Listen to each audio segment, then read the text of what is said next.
I'd sum it up in two parts. 45 minutes where we were exceptional. In the first half, I thought we absolutely dominated. We should have come in at halftime at least 3 or 4, 4-0 up. You know, we were exceptionally good in the first half. Our pressing, our transitional play, the chances we created, and we didn't punish them the way we should have in the first half. You know, and we exposed their weaknesses, but you know, we didn't capitalize on that, and we spoke about it at halftime. And then I don't know what happened in the second half. Complete different team came out. You know, we were playing on the back foot. We didn't press them. We allowed them to get in behind us. Castro came in. I thought he made a difference to them. They played the ball into his feet. They looked to combine from there, and they looked more of a threat going forward. But yet they didn't score in open play. We spoke about it during the week. Their biggest threat is going to be from the set pieces. That was their biggest threat last season under Ernst. It is always been under Gavin, their biggest threat on set pieces. We worked on it, and we said the importance of attacking the ball, taking responsibility, and we didn't do that. We conceded 2 goals from a corner. I mean, you know, simply not good enough from the squad in the second half. So, you know, I'm disappointed with the second half performance, but I was extremely delighted with the first half performance, you know, and trying to figure out now what is the reason. That's going to be my main focus right now, to understand why do we drop the way we did in the second half. Good afternoon, Coach. Looking at the result, obviously both teams have been complaining about how short the preseason was, and how also in these first few matches you're going to struggle with the fitness levels. How did you work around that coming to this game, and also how far are you in terms of beefing up your goalkeeping department? I think it's becoming obvious that in that area you could be short, with Ofori looks set to go. I think it was always going to be difficult because the short turnaround time between finishing the previous season and then starting the new season. Also the fact that we're still looking to bring in players, faces. Our left-hand side was obviously our biggest weakness in the build-up to this game. You know, and unfortunately also what happened in the second half, we lost Dan Morgan to an injury, which made it even worse for us on our left-hand side. So, you know, obviously we haven't had a lot of time in terms of our tactical preparation.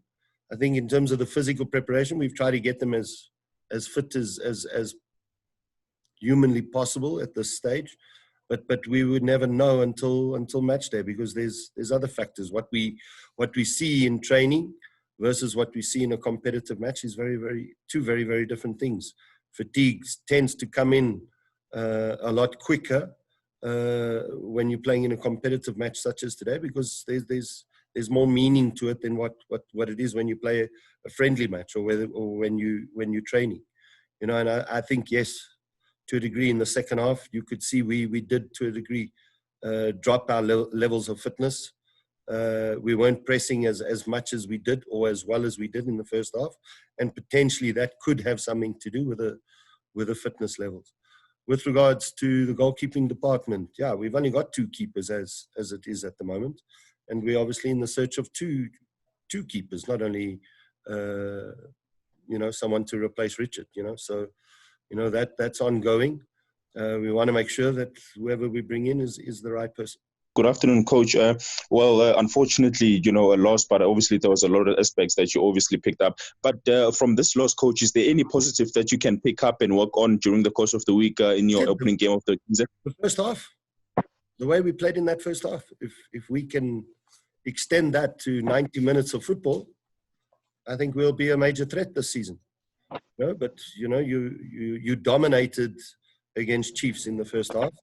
You made them look extremely average, and if you can do that for 90 minutes, then you know, those are the positives that I saw. But obviously that didn't happen in the second half, and those are things we need to rectify.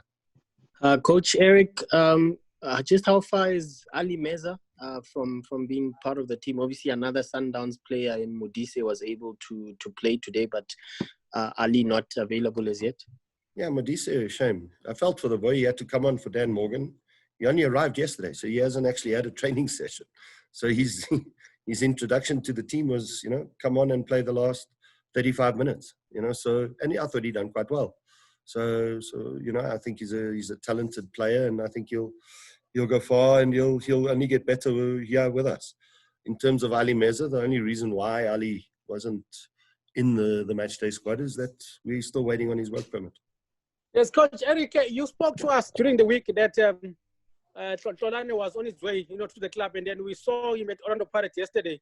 What happened on that move? Because you made mention that you don't have anyone in the left, and then now again, Morgan is also injured, and then Khune is also injured. It seems like in terms of the left back, that's where the problem is. What happened? Just explain to us. Well, it's difficult. I can't really explain. I was originally told that he would be joining us, and he didn't. That's all I can say.